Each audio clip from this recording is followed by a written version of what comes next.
ਜੀ।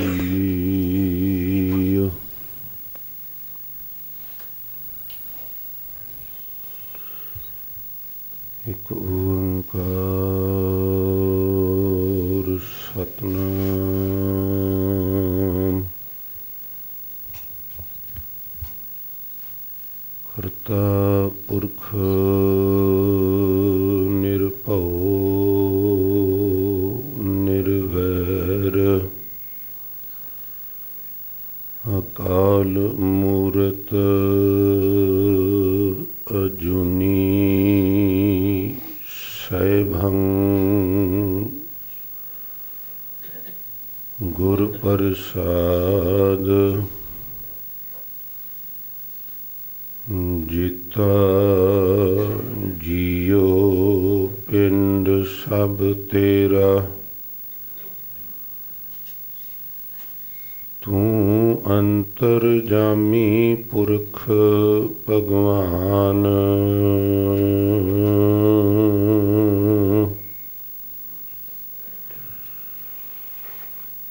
ਦਰਸ਼ਨ ਦਾਸ ਕਹੈ ਜਨ ਨਾਨਕ ਜਿਹਾ ਤੂੰ ਕਰਾਏ ਤਿਹਾ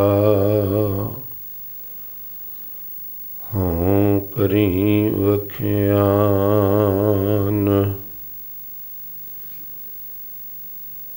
ਬੇਸ਼ੁਮਾਰ ਅਥਾਹ ਅਗਨਤ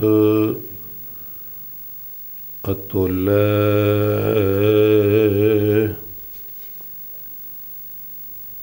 ਜਿਉ ਬੁਲਾਵੋ ਤਿਉ ਨਾਨਕ ਦਾਸ ਬੋਲੇ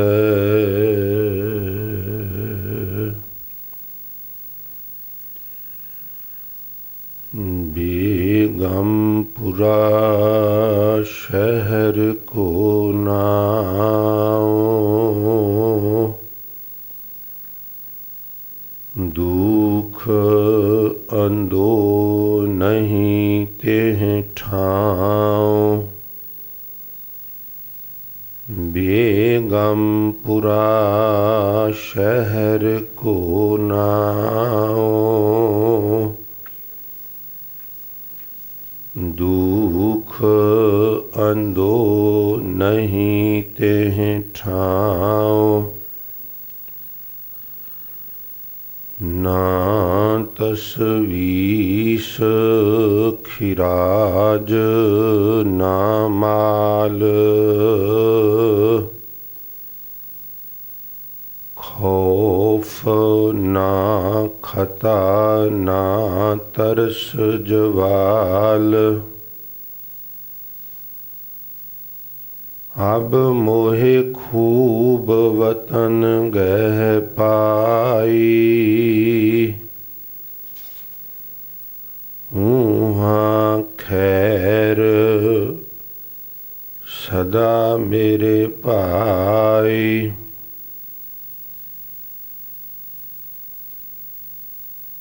ਕਾਇਮ ਦਾਇਮ ਸਦਾ ਪਾਤਸ਼ਾਹੀ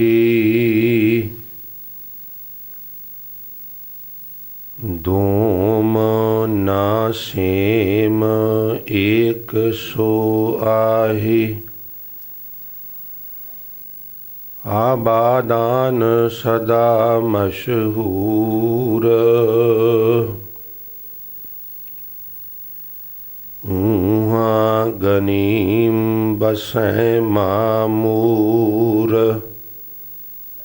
ਤਿਉ ਤਿਉ ਸੈਲ ਕਰੈ ਜਿਉ ਭਾਵੈ ਮਹਿਰਮ ਮਹਿਲ ਨ ਕੋ ਅਟਕਾਵੈ ਕਹੋ ਰਵਿਦਾਸ ਖਲਾਸ ਚਮਾਰਾ ਜੋ ਹਮ ਸ਼ਹਿਰੀ ਸੋ ਮੀਤ ਹਮਾਰਾ कौ रविदास खलास चमारा, जो हम शहरी सो मीत हमारा।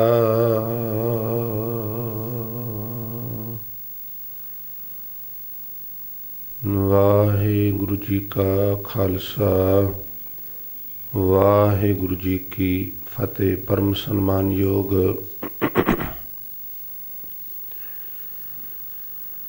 जुगो जुग अटल चवर छतर अते सिंघासन दे मालक, बाणी के बोहित सर्ब सांझी वालता दे प्रतीक शब्द गुरु धन धन साहिब श्री गुरु ग्रंथ साहिब महाराज जी दी पावन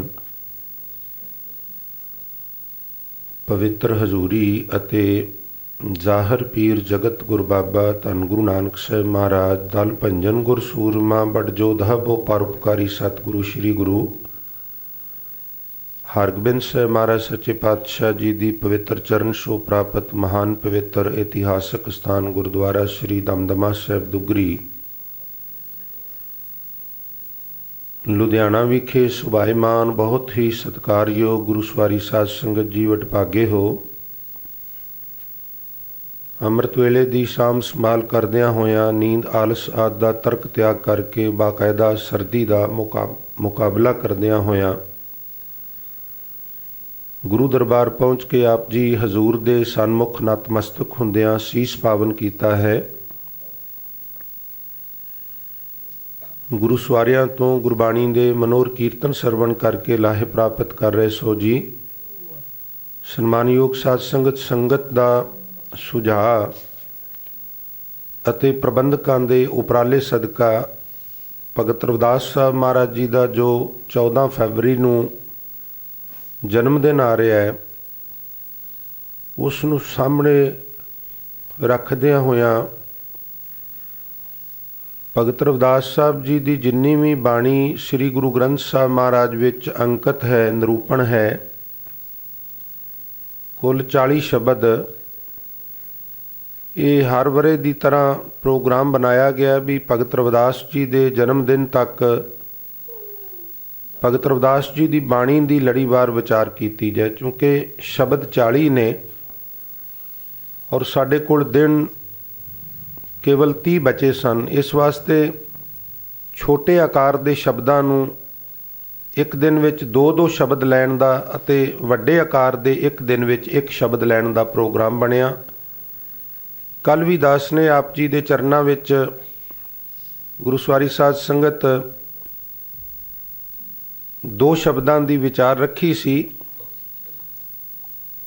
तो अज भी कोशिश करांगे भी जिहड़ा शब्द आप जी ने हुणे हुणे सरवण किया है बेगमपुरा शहर को नाव ये नाल नाल अगला शब्द घट अब घट डूगर घना एक निर्गुण बैल हमार रमैये सो मेरी बेनती मेरी पूंजी राख मुरार को बनजारो राम को मेरा टांडा लाद्या जाए रे हों बनजारो राम को सहज करो व्यापार मैं राम नाम धन लाद्या बिख लादी संसार उर्वार पार के दानिया लिख लियो आल पताल मोह जम डंड ना लगी तजिले सर्ब जंजाल जैसा रंग कसुंभ का तैसा ये संसार मेरे रमैये रंग मजीठ का कौ रविदास चमार। इस शब्द की विचार तुच्छ बुद्धि अनुसार संखेप जी भी मैं कोशिश करांगा भी अज ही हो जाए।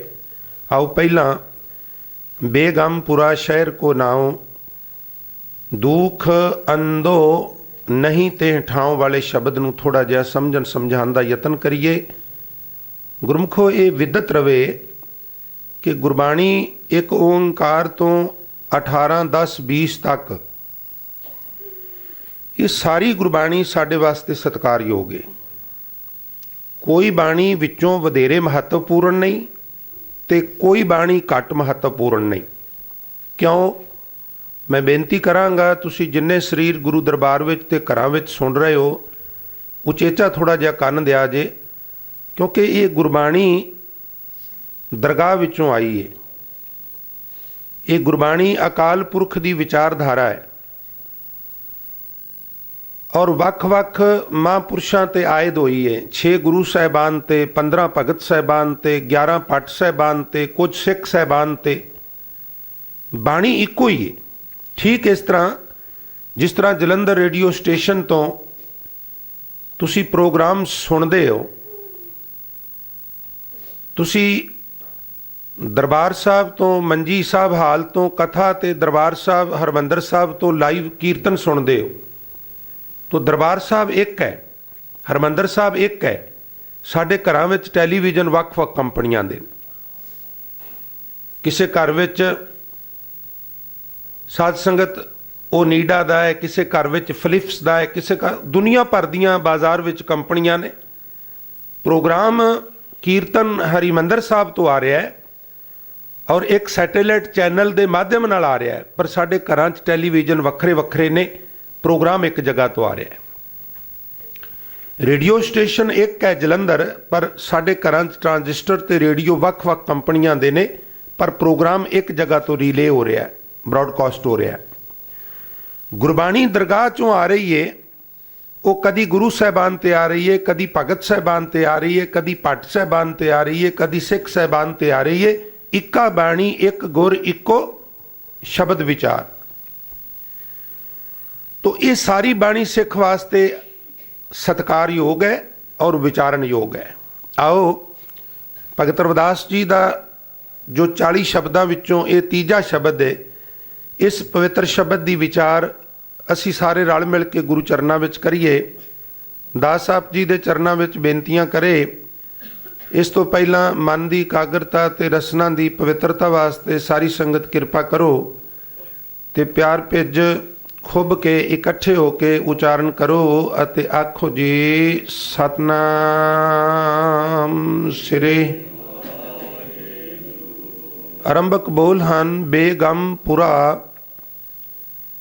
शहर को नाव,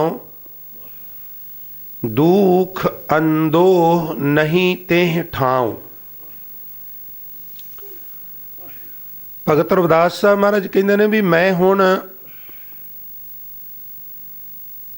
इस तरह दे शहर दा वासी बन गया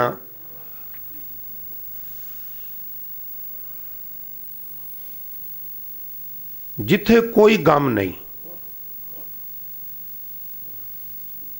जिथे असी वसने आ इत्थे बड़े गम ने, निरसंदेह गम ने। सच तो है भी गम ही गम ने, पर भगत रविदास साहब महाराज कहते हैं भी लोग मैनू बेशक किसी अखौती नीवी जात का ना लैके मुखातब करन, पर यारो मैं उत्थे अपड़ गया, मैं उत्थे पहुँच गया, मेरी उतों तक रसाई हो गई है। हुण गम जिहड़ा है वो कदी मेरे कोलों भी नहीं लंघिया। इहनूं थोड़ा जिहा समझ लिया जे। ब्रह्मंड दे विच कोई वखरा सौर मंडल नहीं गा इस तरह का जिथे कोई गम ना हुंदा होवे। भी असी भी नासा कंपनी जो अमेरिका की खगोल विग्यानी ने पुलाड़ विच जाके ब्रह्मंड विच जाके खोज करते ने, उन्हां नाल कॉन्टैक्ट करिए, संपर्क करिए भी जिहड़ा ब्रह्मंड विच बेगम पूरा है, सानू भी अपने यान दे उत्ते बिठा के उत्थे छड्ड आवो ताकि असी गम रहत हो जाइए। तो ये कोई स्थूल जगह नहीं, ये कोई भूगोलक परिस्थितियां नहीं। दरअसल ये एक आत्मक अवस्था है। मैं उम्मीद करांगा तुसी थोड़ा जिहा होर उचेचा ध्यान दिओगे। जिस अवस्था का जिस स्टेज का जिक्र भगत रविदास साहब महाराज कर रहे ने, वो कोई भूगोलक परिस्थितियां नहीं। दरअसल वो एक अंदरली सूक्ष्म आत्मक अवस्था है। आत्मक अवस्था जिथे जाके मनुख नूं कोई गम नहीं, कोई फिक्र नहीं, कोई दुख नहीं, कोई चिंता नहीं, कोई घबराहट भी नहीं। दुख दुख अंदो चिंता तसवीस घबराहट, कोई घबराहट नहीं, कोई दुख नहीं, कोई चिंता नहीं, कोई गम नहीं। इस तरह की वो अवस्था है। ਔਰ ਜਦੋਂ ਅਸੀਂ ਸਿੱਖ ਇਤਿਹਾਸ ਪੜ੍ਹਨੇ ਆ ਨਾ, ਤੇ ਇਹ ਸਾਰੇ ਪ੍ਰਾਤਨ ਗੁਰਸਿੱਖ ਉਸ ਬੇਗਮਪੁਰੇ ਦੇ ਵਸਨੀਕ ਸਨ। ਉਹ ਭਗਤ ਰਵਿਦਾਸ ਜੀ ਦੇ ਹਮਸ਼ਹਿਰੀ ਸਨ। ਵਰਨਾ ਗੁਰਮੁਖੋ, ਮੈਂ ਕਈ ਵਾਰ ਅਰਜ਼ ਕਰਨਾ ਉਹਨਾਂ, ਗਮ ਚਿੰਤਾ ਉਹ ਤੇ ਸਾਡੇ ਅੰਦਰੋਂ ਜਾਂਦੀ ਕੋਈ ਨਹੀਂ। ਬੰਦਾ ਭੋਜਨ ਛਕ ਰਿਹਾ ਹੈ, ਪ੍ਰਸ਼ਾਦਾ ਛਕ ਰਿਹਾ ਹੈ, ਔਰ ਬੱਚਾ ਆ ਕੇ ਕਹਿੰਦਾ ਹੈ ਵੀ ਡੈਡੀ ਦਰਵਾਜ਼ੇ ਦੇ ਉੱਤੇ ਕੋਈ ਬੰਦਾ ਖੜਾ ਹੈ, ਉਹ ਕਹਿੰਦਾ ਸੰਮਨ ਤਾਲੀਮ ਕਰਾਣੇ ਨੇ। ਸੰਮਨ ਕੀ ਹੈ? SUMMON, ਸੰਮੋਨ, ਬੁਲਾਵਾ। ਨਿਆਂਪਾਲਕਾ ਗਵਾਹੀ ਦੇਣ ਲਈ ਜਾਂ ਕਿਸੇ ਦੀ ਕੰਪਲੇਂਟ ਉੱਥੇ ਜਾ ਕੋਈ ਕਰੇ, ਉਹ ਪਹਿਲਾਂ ਸੰਮਨ ਭੇਜਦੇ ਨੇ, ਬੁਲਾਵਾ ਭੇਜਦੇ ਨੇ ਵੀ ਤੇਰੀ ਕੰਪਲੇਂਟ ਹੈ, ਤੇਰੀ ਸ਼ਿਕਾਇਤ ਹੈ, ਸਾਨੂੰ ਆ ਕੇ ਮਿਲ, ਆਪਣਾ ਪੱਖ ਪੇਸ਼ ਕਰ। ਕੀ ਬਾਤ। ਸੰਮਨ ਬੁਲਾਵਾ ਹੈ, ਪਰ ਅਸੀਂ ਪ੍ਰਸ਼ਾਦਾ ਛਕ ਰਹੇ ਹੋਈਏ, ਮੂੰਹ 'ਚ ਬੁਰਕੀ ਹੋਵੇ, ਸਾਨੂੰ ਕੋਈ ਕਹੇ ਤੁਹਾਡੇ ਸੰਮਣ ਆਏ ਨੇ, ਬੁਰਕੀ ਮੂੰਹ 'ਚ ਹੀ ਫੁੱਲ ਜਾਂਦੀ ਹੈ। ਮੇਰੇ ਸੰਮਣ ਜਿਹੜੇ ਬੇਗਮਪੁਰੇ ਸ਼ਹਿਰ ਦੇ ਵਾਸੀ ਬਣ ਗਏ, ਜਲਾਦ ਆਰੇ ਨੂੰ ਰੇਤੀ ਲਾ ਰਿਹਾ, ਰੇਤੀ, ਤੇ ਸਿੱਖ ਬੈਠਾ ਚੌਂਕੜਾ ਮਾਰ ਕੇ ਮੁਸਕਰਾ ਰਿਹਾ ਹੈ ਤੇ ਕਹਿੰਦਾ ਵੀ ਛੇਤੀ ਲਾ ਲੈ। ਤੇ ਇੱਕ ਮੇਰੀ ਗੱਲ ਧਿਆਨ ਨਾਲ ਸੁਣ, ਕਾਲਾ ਨਾ ਪਵੀਂ। ਸਾਡੀ ਇੱਕ ਬਾਣੀ ਹੈ ਜਪਜੀ ਸਾਹਿਬ, ਜਪਜੀ ਸਾਹਿਬ, ਉਹਦੀਆਂ 38 ਪੌੜੀਆਂ ਤੇ 2 ਸ਼ਲੋਕ ਨੇ। ਅਖੀਰਲਾ ਸ਼ਲੋਕ ਪਵਨ ਗੁਰੂ ਪਾਣੀ ਪੀਤਾ। ਜਦੋਂ ਮੈਂ ਆਖਾਂ ਨਾ ਜਿਨੀ ਨਾਮ ਧਿਆਇਆ ਗਏ ਮਸ਼ੱਕਤ ਕਾਲ, ਉਦੋਂ ਮੈਨੂੰ ਚੀਰੀ, ਉਦੋਂ ਪਹਿਲਾਂ ਮੈਨੂੰ ਟੋਕੀ ਨਾ, ਮੈਨੂੰ ਜਪਜੀ ਕਰ ਲੈਂਦੇ। ਉਹਦੇ ਚਿਹਰੇ ਤੇ ਕੋਈ ਸ਼ਿਕਨ ਨਹੀਂ। ਉਹ ਕਹਿੰਦਾ ਆਰਾ ਪਿਆਰਾ ਲੱਗਦਾ, ਸਾਨੂੰ ਧੀ ਪਿਆਰੀ ਲੱਗਦੀ ਹੈ, ਪੁੱਤਰ, ਦੁਕਾਨ, ਮਕਾਨ, ਘਰ, ਨੌਕਰੀ, ਇਹ ਵੋ। ਸਿੱਖ ਨੂੰ ਕੀ ਪਿਆਰਾ ਲੱਗਦਾ? ਆਰਾ ਪਿਆਰਾ ਲੱਗਤ ਹੈ, ਕਾਰਾ ਕਰੋ ਬਣਾ, ਚੰਗੀ ਤਰ੍ਹਾਂ ਰੇਤੀ ਲਾ ਕੇ ਤਿੱਖਾ ਕਰ, ਸਿਰ ਜਾਏ ਤੇ ਜਾਣ ਦੇ, ਮੇਰਾ ਸਿੱਖੀ ਸਿਦਕ ਹੈ। ਇਹ ਬੇਗਮਪੁਰੇ ਸ਼ਹਿਰ ਦਾ ਵਾਸੀ ਸੀ। ਯਕੀਨ ਜਾਣੋ, ਇਹ ਕੋਈ ਨਾਵਲ ਨਹੀਂਗਾ ਵੀ ਸਿੱਖ ਚਰਖੜੀਆਂ ਤੇ ਚੜ ਗਏ, ਆਰਿਆਂ ਨਾਲ ਚੀਰੇ ਗਏ, ਦੇਗਾਂ 'ਚ ਉਬਲ ਗਏ, ਨੇਜਿਆਂ ਤੇ ਟੰਗੇ ਗਏ, ਕੱਟੇ ਬੰਦ ਗਏ। ਇਹ ਕੋਈ ਨਾਵਲ ਜਾਂ ਕੋਈ ਕਾਲਪਨਿਕ ਕਪੋਲ ਕਥਾ ਨਹੀਂ, ਇਹ ਸੱਚਾਈ ਹੈ। ਦਰਅਸਲ ਗੁਰਬਾਣੀ ਦੇ ਮਾਧਿਅਮ ਨਾਲ, ਗੁਰਬਾਣੀ ਦੀ ਰੋਸ਼ਨੀ ਵਿੱਚ ਉਹਨਾਂ ਨੂੰ ਫਲਸਫਾ ਸਮਝ ਵਿੱਚ ਆ ਗਿਆ ਤੇ ਉਹਨਾਂ ਨੇ ਆਪਣਾ ਜੀਵਨ ਗੁਰਬਾਣੀ ਅਨੁਸਾਰ ਬਣਾ ਲਿਆ। ਉਹਨਾਂ ਨੇ ਕਹਿ ਦਿੱਤਾ, ਮੈਂ ਗੁਰਬਾਣੀ ਆਧਾਰ ਹੈ, ਗੁਰਬਾਣੀ ਲਾਗ ਰਹਾਉ। ਹੁਣ ਜਿਹੜੀ ਇਹ ਅਵਸਥਾ ਹੈ, ਭਗਤ ਰਵਿਦਾਸ ਸਾਹਿਬ ਮਹਾਰਾਜ ਕਹਿੰਦੇ ਨੇ ਉੱਥੇ ਕੋਈ ਗਮ ਨਹੀਂ। ਦਰਅਸਲ ਇਹ ਅਵਸਥਾ ਹੈ, ਅੰਦਰਲੀ ਇੱਕ ਅਵਸਥਾ ਹੈ। ਬਹਿਰੂਨੀ ਤੌਰ ਤੇ ਅਸੀਂ ਲੱਭੀਏ ਵੀ ਕੋਈ ਇਸ ਤਰ੍ਹਾਂ ਦਾ ਸ਼ਹਿਰ ਹੈ ਜਿੱਥੇ ਕੋਈ ਗਮ ਹੀ ਨਹੀਂ, ਕੋਈ ਇਸ ਤਰ੍ਹਾਂ ਦਾ ਸ਼ਹਿਰ ਨਹੀਂ ਜਿੱਥੇ ਕੋਈ ਗਮ ਨਾ ਹੋਵੇ। ਹਰ ਸ਼ਹਿਰ ਵਿੱਚ ਲੋਕੀ ਬੇਗਮ ਵੀ ਨੇ ਔਰ ਲੋਕੀ ਗਮਗੀਨ ਵੀ ਨੇ। ਦਰਅਸਲ ਇਹ ਅਵਸਥਾ ਹੈ ਜਿੱਥੇ ਜਾ ਕੇ ਕੋਈ ਗਮ ਸੱਚੀ ਮੁੱਚੀ, ਕੋਈ ਚਿੰਤਾ, ਕੋਈ ਘਬਰਾਹਟ, ਕੋਈ ਦੁੱਖ, ਕੋਈ ਤਕਲੀਫ ਮਨੁੱਖ ਦੇ ਨੇੜੇ ਆਉਂਦੀ ਨਹੀਂ, ਆਵੇ ਤੇ ਉਹਨੂੰ ਪੋ ਨਹੀਂ ਸਕਦੀ। ਇਹਨੂੰ ਆਤਮਕ ਅਡੋਲਤਾ ਵੀ ਕਿਹਾ, ਇਹਨੂੰ ਬੇਗਮ, ਇਹਨੂੰ ਆਤਮਕ ਆਨੰਦ, ਕਈ ਨਾਵਾਂ ਦੇ ਨਾਲ ਕਹਿੰਦੇ ਨੇ। ਵੀ ਜਦੋਂ ਭਗਤ ਰਵਿਦਾਸ ਜੀ ਕਹਿੰਦੇ ਨੇ ਵੀ ਕੋਈ ਬੰਦਾ ਪਰਮਾਤਮਾ ਦੀ ਬੰਦਗੀ ਕਰਕੇ ਇਸ ਅਵਸਥਾ ਤੇ ਪਹੁੰਚ ਜਾਏ, ਫਿਰ ਉੱਥੇ ਆਨੰਦ ਹੀ ਆਨੰਦ ਹੈ, ਆਨੰਦ ਹੀ ਆਨੰਦ ਹੈ, ਹੋਰ ਕੁਝ ਹੈ ਹੀ ਨਹੀਂ। ਫਿਰ ਉਹਨਾਂ ਦੀ ਐਡੀ ਉੱਚੀ ਅਵਸਥਾ ਵੀ ਉਹਨਾਂ ਨੂੰ ਕੋਈ ਕਵੇ ਨਾ ਵੀ ਤੈਨੂੰ ਇੰਦਰਪੁਰੀ ਲੈ ਚੱਲਣਾ, ਉਹ ਕਹਿੰਦੇ ਮੇਰੀ ਜੁੱਤੀ ਦੀ ਨੋਕ ਤੇ ਤੇਰੀ ਇੰਦਰਪੁਰੀ। ਸਵਰਗ 'ਚ ਲੈ ਚੱਲਣਾ, ਉਹ ਕਹਿੰਦੇ ਮੈਂ ਨਹੀਂ ਸਵਰਗ ਲੈਣੀ। ਤੈਨੂੰ ਬ੍ਰਹਮਪੁਰੀ, ਸ਼ਿਵਪੁਰੀ, ਵਿਸ਼ਨੂਪੁਰੀ, ਸੂਰਜ ਲੋਕ, ਚੰਦਰ ਲੋਕ, ਉਹ ਕਹਿੰਦਾ ਕੁਛ ਨਹੀਂ। ਮੇਰੇ ਗੁਰੂ ਦੇ ਚਰਨਾਂ ਵਿੱਚ ਇੰਨਾ ਆਨੰਦ ਹੈ ਵੀ ਇਹਦੇ ਸਾਹਮਣੇ ਸਾਰੀਆਂ ਪੁਰੀਆਂ ਫਿੱਕੀਆਂ ਨੇ। ਜਦੋਂ ਮੈਂ ਗੁਰੂ ਦੇ ਚਰਨਾਂ 'ਚ ਬੈਠ ਕੇ ਧਿਆਨ ਇਕਾਗਰ ਕਰਕੇ ਗੁਰੂ ਦੀ ਬਾਣੀ ਨਾਲ ਜੁੜਨਾ ਤੇ ਮੈਨੂੰ ਅੰਦਰੋਂ ਇੱਕ ਇਸ ਤਰ੍ਹਾਂ ਦਾ ਲੁਤਫ ਆਉਂਦਾ ਹੈ, ਉਸ ਲੁਤਫ ਦਾ ਕੋਈ ਮੁਕਾਬਲਾ ਹੀ ਨਹੀਂ। ਦਰਅਸਲ ਇਹ ਸਵਰਗ, ਨਰਕ, ਸੂਰਜ ਲੋਕ, ਚੰਦਰ ਲੋਕ, ਵਿਸ਼ਨੂਪੁਰੀ, ਇੰਦਰਪੁਰੀ, ਬ੍ਰਹਮਾਪੁਰੀ ਤੇ ਸਭ ਕਾਲਪਨਿਕ ਗੱਲਾਂ ਨੇ ਨਾ। ਬ੍ਰਹਿਮੰਡ ਵਿੱਚ ਤੇ ਕੋਈ ਇਸ ਤਰ੍ਹਾਂ ਦੀ ਪੂਰੀ ਵਾਸਤਵ 'ਚ ਹੈ ਹੀ ਨਹੀਂ। ਤੋ ਅਸਲ ਆਨੰਦ ਜਿਹੜਾ ਹੈ, ਜੇ ਕਿਸੇ ਨੂੰ ਜੀਂਦੇ ਜੀ ਨਹੀਂ ਆਇਆ ਤੇ ਖਿਮਾ ਕਰਨਾ, ਮਰਨੋਂ ਉਪਰੰਤ ਸਵਾਲ ਹੀ ਪੈਦਾ ਨਹੀਂ ਹੁੰਦਾ। ਮਰਨੋਂ ਉਪਰੰਤ ਕੋਈ ਆਨੰਦ ਨਹੀਂਗਾ। ਜਿਸ ਨੂੰ ਜੀਂਦੇ ਜੀ ਆਨੰਦ ਲੈਣ ਦੀ ਜਾਚ ਆ ਗਈ, ਸਚਾਈ ਹੈ, ਉਹਨੂੰ ਮਰਨੋਂ ਉਪਰੰਤ ਵੀ ਆਨੰਦ ਆਵੇਗਾ। ਤੇ ਜਿਹਨੂੰ ਜਿਉਣ ਦੀ ਜਾਚ ਨਹੀਂ ਆਈ, ਲਾਈਫ ਸਟਾਈਲ ਹੀ ਨਹੀਂ ਵਧੀਆ ਬਣਿਆ, ਜੀਵਨ ਦੁਖੀ ਹੈ ਔਰ ਦੁਖੀ ਆਪਣੀ ਵਜ੍ਹਾ ਕਰਕੇ ਹੈ, ਉਹ ਮਰਨੋਂ ਉਪਰੰਤ ਖਾਕ ਸੁਖੀ ਹੋਵੇਗਾ।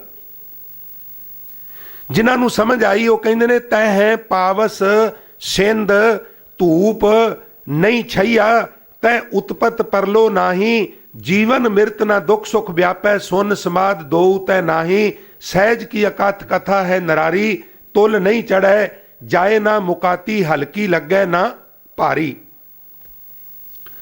अर्ध उर्द दो तै नाही, रात दिवस तै नाही, जल नहीं पवन पावक फो नाही, सतगुर तहां समाही, अगम अगोचर रह निरंतर, गुर कृपा ते लईऐ, कहो कबीर बल जाओ, गुर अपने सत संगत मिल रही है। ਇਹਦੇ अर्थ तैं ਉੱਥੇ ਕਿੱਥੇ, ਜਦੋਂ ਬੇਗਮ ਸ਼ਹਿਰ ਦੇ ਵਾਸੀ ਬਣ ਜਾਈਏ, ਜਦੋਂ ਆਤਮਕ ਅਡੋਲਤਾ 'ਚ ਕੋਈ ਬੰਦਾ ਟਿਕ ਜਾਏ, ਜਦੋਂ ਜਿਉਣ ਦੀ ਗੁਰਮਤ ਅਨੁਸਾਰ ਜਾਚ ਆ ਜਾਏ, ਫਿਰ ਉੱਥੇ ਜਾ ਕੇ ਕੀ ਹੁੰਦਾ? ਬੇਗਮਪੁਰਾ ਸ਼ਹਿਰ ਕੋ ਨਾਮ ਵਾਲੇ ਸ਼ਬਦ ਦੀ ਵਿਆਖਿਆ ਭਗਤ ਕਬੀਰ ਸਾਹਿਬ ਦਾ ਇਹ ਸ਼ਬਦ ਤੈਂ ਪਾਵਤ ਸਿੰਘ ਧੂਪ ਨਹੀਂ ਛਈਆ, ਇਦੋਂ ਬੈਟਰ ਗੁਰਬਾਣੀ 'ਚੋਂ ਕੋਈ ਢੁਕਵਾਂ ਸ਼ਬਦ ਤੁਹਾਨੂੰ ਨਹੀਂ ਮਿਲੇਗਾ ਜਿਹੜਾ ਮੈਂ ਆਪ ਜੀ ਦੀ ਨਜ਼ਰ ਕਰ ਰਿਹਾ।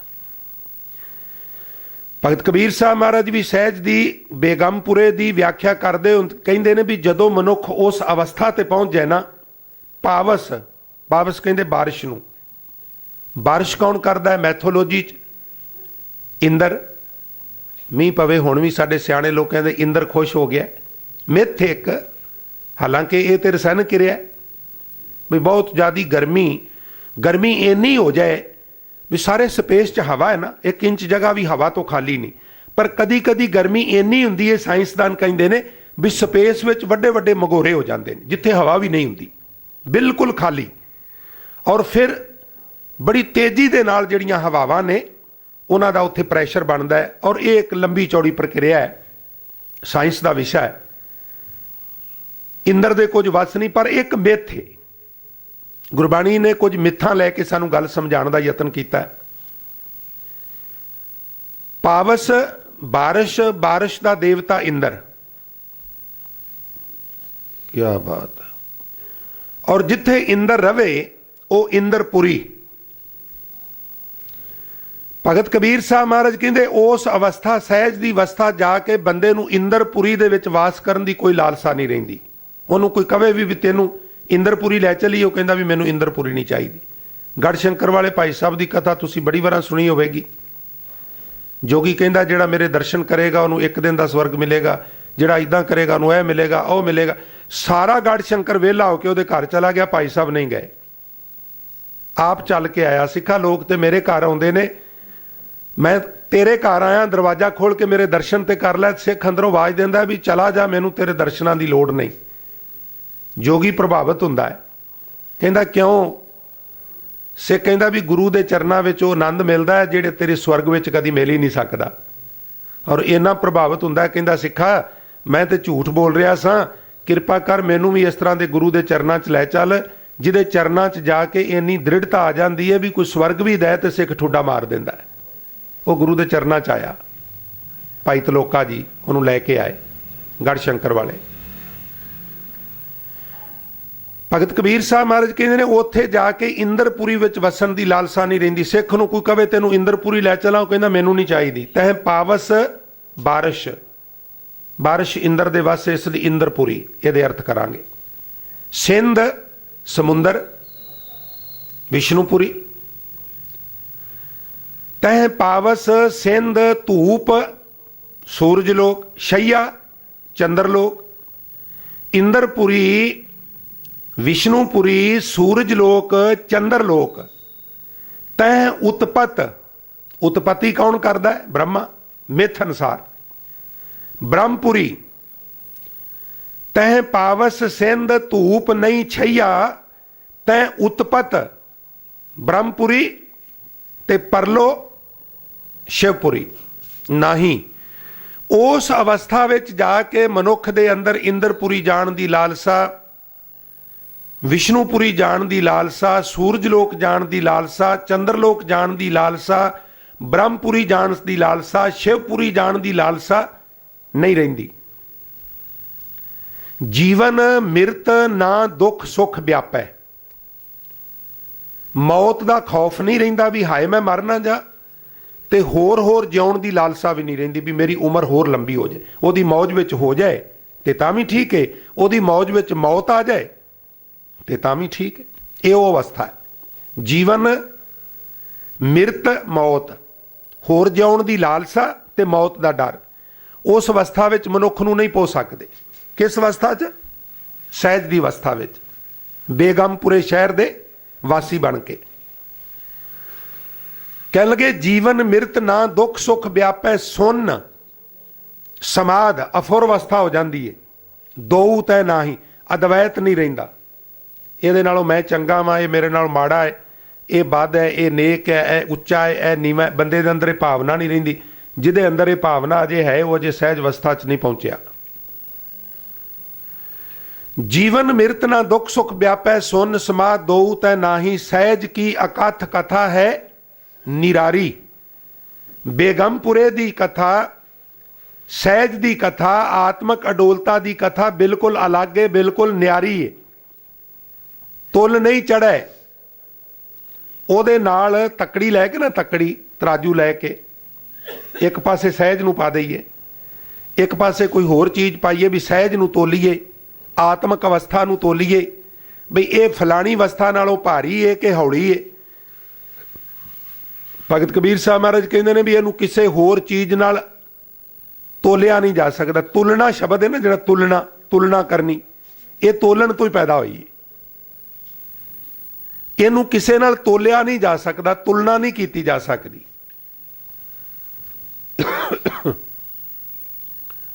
ये ना किसी नालों हल्की है, ना किसी नालों भारी। ये नहीं कहा जा सकता भी सहज की अवस्था फलानी अवस्था नालों थोड़ी जी भारी है या थोड़ी जी हौली है ना। ਇਹਦਾ ਕਿਸੇ ਨਾਲ कोई मुकाबला नहीं, ਇਹਦੀ ਕਿਸੇ ਨਾਲ कोई तुलना की नहीं जा सकती।